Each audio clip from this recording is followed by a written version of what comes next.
জবাবে বলেছেন, শোনাম, আমি আমার উম্মতের জন্য গজব স্বরূপ নাজিল হইনি, আল্লাহ রাব্বুল আলামিন রহমত স্বরূপ আমাকে পাঠিয়ে দিয়েছেন। জোরে বলেন সুবহানাল্লাহ। ব্যক্তিগত এত বড় আক্রমণের শিকার হওয়ার পরে যিনি উম্মাকে বদদুয়া করেন নাই, তিনি 4 শ্রেণীর মানুষের উপর লানত দিয়েছেন। কয় শ্রেণী? জোরে বলেন। সুদের সাথে সংশ্লিষ্ট 4টা শ্রেণীকে আল্লাহর নবী অভিশাপ দিয়েছেন। লাআনা রাসূলুল্লাহ সাল্লাল্লাহু আলাইহি ওয়াসাল্লাম আকিলার রিবা ওয়া মুকিলাহু ওয়া কাতিবাহু ওয়া শাহিদাহু। 4 শ্রেণীর মানুষের উপর আল্লাহর নবীর লানত। 1 নাম্বার আকিলাহু, যেই ব্যক্তি সুদ খায় তার উপর আল্লাহর নবী লানত দিয়েছেন। 2 নাম্বার ওয়া মুকিলাহু, যেই ব্যক্তি সুদ দেয় তার উপর আল্লাহ রাসূলের লানত। 3 নাম্বার ওয়া কাতিবাহু, যেই ব্যক্তি সুদ লিখে তার উপর আল্লাহর নবীর লানত। 4 নাম্বার ওয়া শাহিদাহু, যেই ব্যক্তি সুদের সাক্ষী হয় তার উপর আল্লাহর নবীর লানত। জোরে কোন নাউজুবিল্লাহ।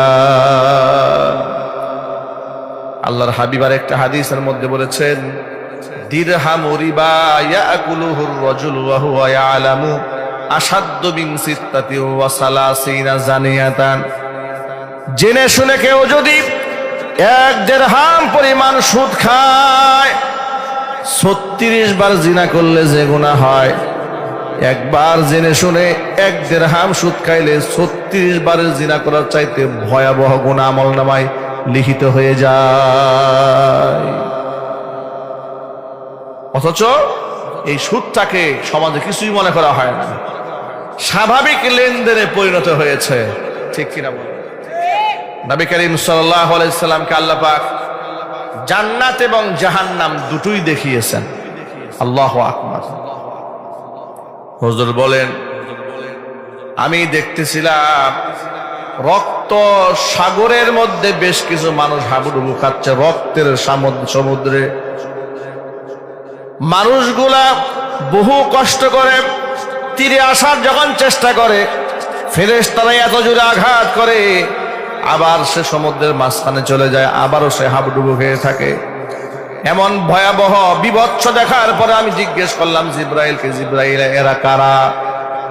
জিব্রাইল আমাকে জবাব দেয়া বলছে, নবীজি এরা আপনার উম্মতের ওই সমস্ত মানুষগুলো যারা দুনিয়ার মধ্যে সুদ খেয়েছে।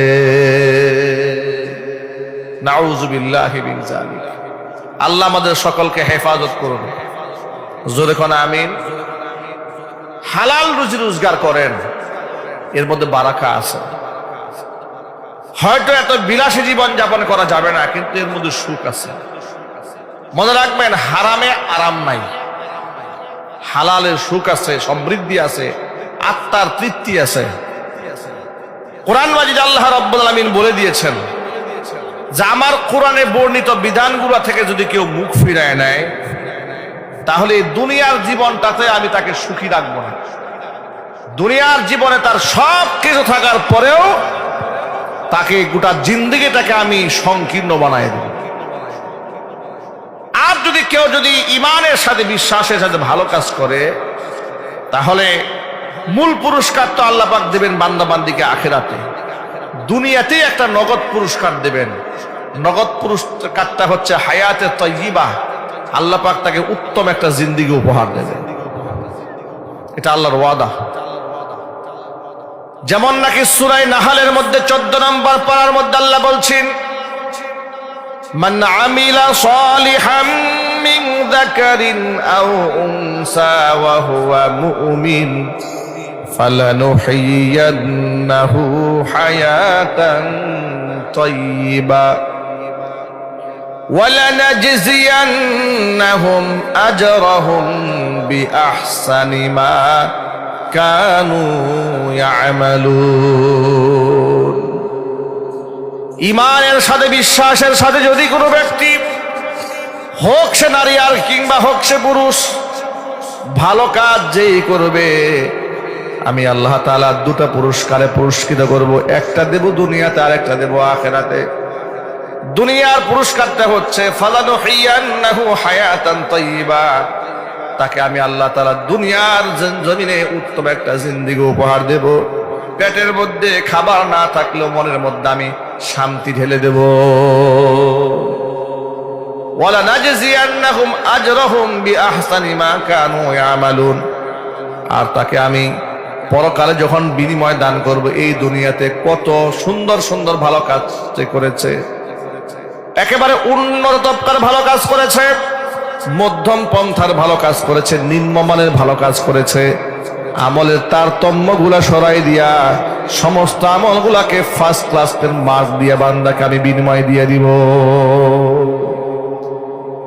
পক্ষান্তরে যারা কোরআন থেকে মুখ ফিরাই নেবে তাদের দুইটা শাস্তি। একটা শাস্তি দুনিয়াতে আল্লাহ নগদ দেবে, আর একটা শাস্তি দেবে আল্লাহ আখিরাতে। দুনিয়ার নগদ শাস্তিটা কি, এই কথাটা খুব মনোযোগ সহকারে শুনবেন।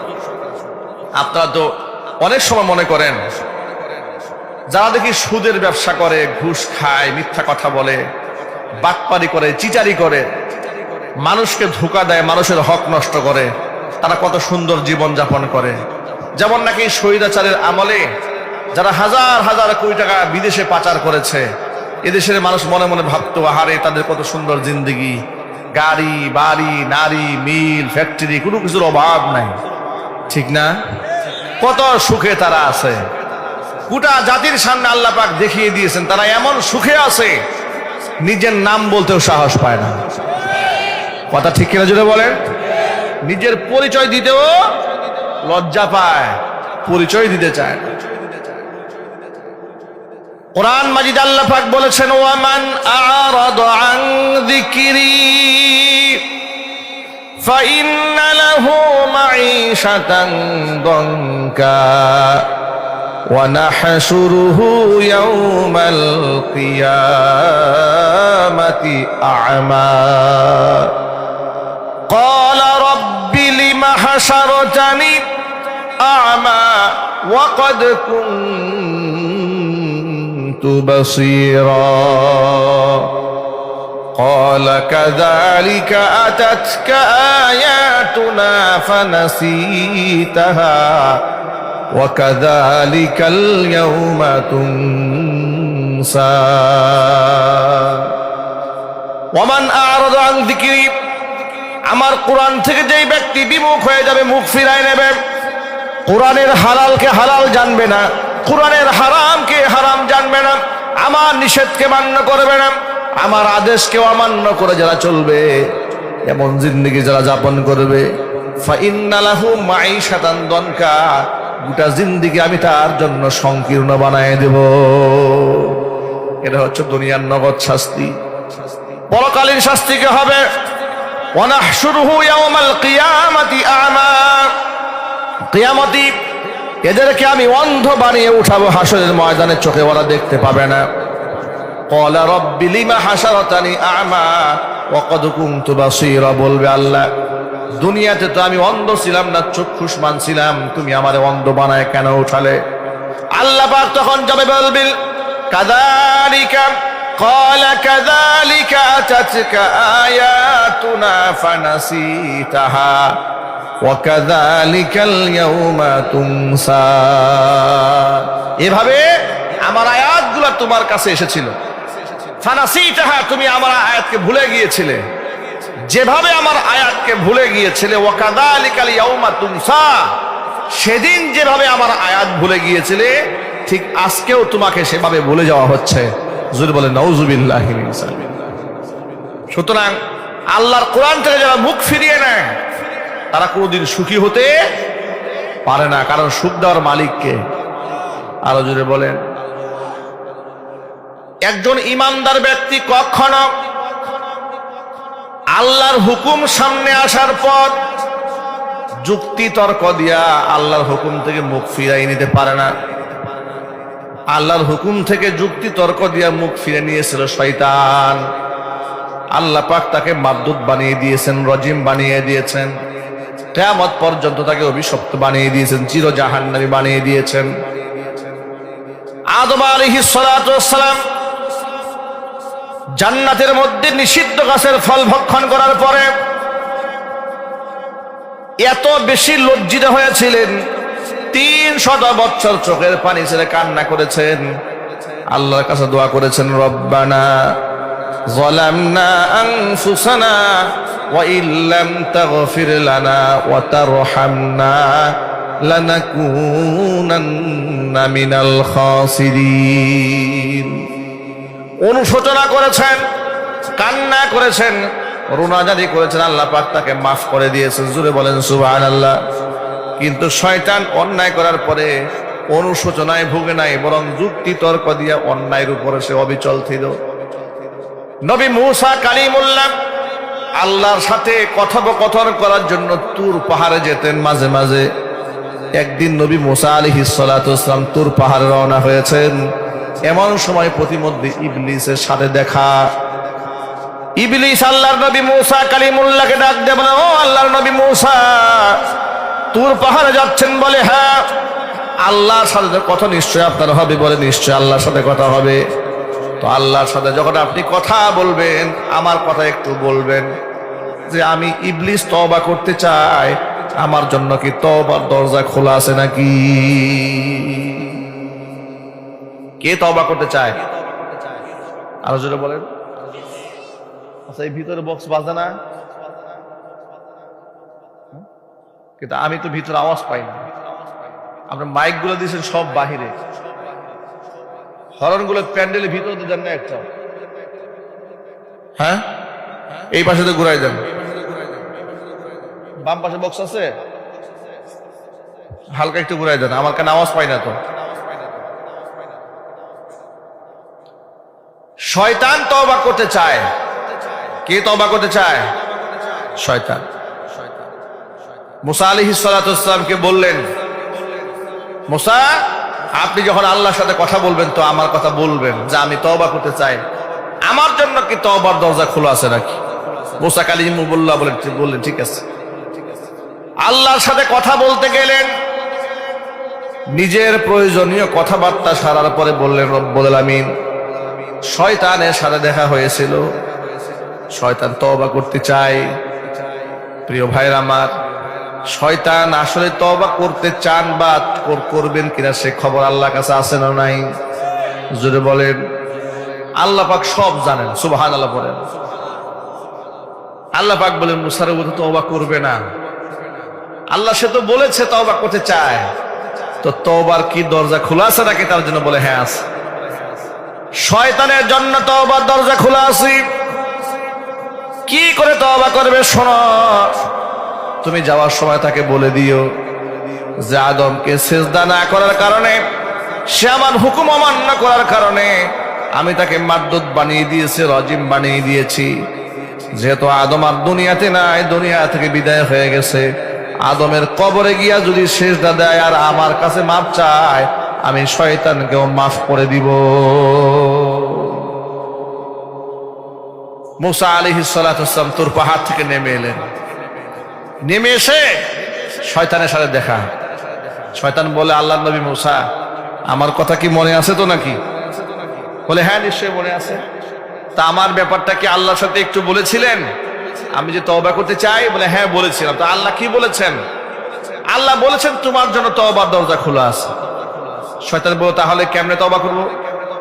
তওবা হচ্ছে যে আদমকে সিজদা না করার কারণে তুমি ধ্বংস হয়েছিলে। আল্লাহ বলেছিলেন আদম তো আর দুনিয়াতে এখন আর নাই, আদমের কবরে গিয়ে তুমি সিজদা দাও, তাহলে তুমি যে আল্লাহর কাছে মাফ চাও, আল্লাহ মাফ করে দেবে।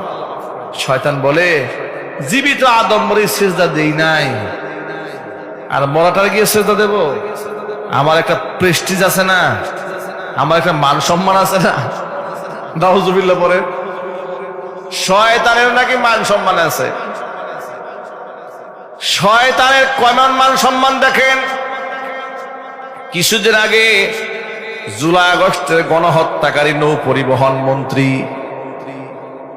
গ্রেফতার হওয়ার পরে আদালতে তোলা হচ্ছে, হাতের মধ্যে হ্যান্ডকাপ পরিয়ে যখন তোলা হলো, বিচারককে ডাক দেয়া বলল, মাননীয় আদালত, আমরা 4-5 বারের এমপি মন্ত্রী, আমাদের হাতের মধ্যে হ্যান্ডকাপ পরালে আমাদের একটা ইজ্জত আছে না? ওই শয়তানের মতো, ঠিক কিনা যদি বলেন? আমার এই নৌ পরিবহন মন্ত্রীর ইজ্জতের কথা শুনে আমার শয়তানের ইজ্জতের কথা মনে হয়েছে। শয়তানও বলছিল যে আমি যে সেজদা দেবো, আমার একটা ইজ্জত আছে না, ওরও তো একটা ইজ্জত আছে শয়তানের মতো। আচ্ছা প্রিয় ভাইরা, আপনাদেরকে ছোট্ট একটা কথা বলি, আপনারা কি বিরক্ত হচ্ছেন? এই দেশে যে সমস্ত আলেমদের পায়ে তারা ডান্ডা বেরি পরিয়েছিল, হাতের মধ্যে লোহার হ্যান্ডকাপ পরিয়েছিল, ওই সমস্ত আলেমদের সম্মানকে এই সমস্ত এমপি মন্ত্রীর চাইতে কম? আরো জোরে বলেন। এমপি মন্ত্রীদেরকে সুযোগ পেলে লোকেরা জুতা পিটা করতে চায়, আর আলেমদেরকে সুযোগ পেলে আলেমদের হাত ধরে চুম্বন করতে চায়। কথা বলেন ঠিক কিনা? লোকেরা স্বপ্ন দেখে আলেমদের কপাল ধরে চুমা খাবে, আর লোকেরা স্বপ্ন দেখে সুযোগ পেলে এমপি মন্ত্রীদেরকে জুতা দিয়ে পিটাবে। সব এমপি মন্ত্রী না, এই সমস্ত দুর্নীতিবাজদের মতো। কথা বলেন ঠিক কিনা? যারা মানুষের হক নষ্ট করে, গণহত্যা চালায়, মানুষকে খুন করে, মানুষকে গুম করে, মানুষের অধিকার হরণ করে, যারা পাখির মতো গুলি করে ছাত্র জনতার উপর গুলি চালিয়ে চিরদিন ক্ষমতায় থাকতে চেয়েছে, যারা ভারতের মোদী সরকারকে খুশি করে হাজার হাজার আলেমকে বিনা অপরাধে কারাগারে বন্দী করে রেখে দিয়েছিল। কথা বলতে হবে ঠিক কিনা?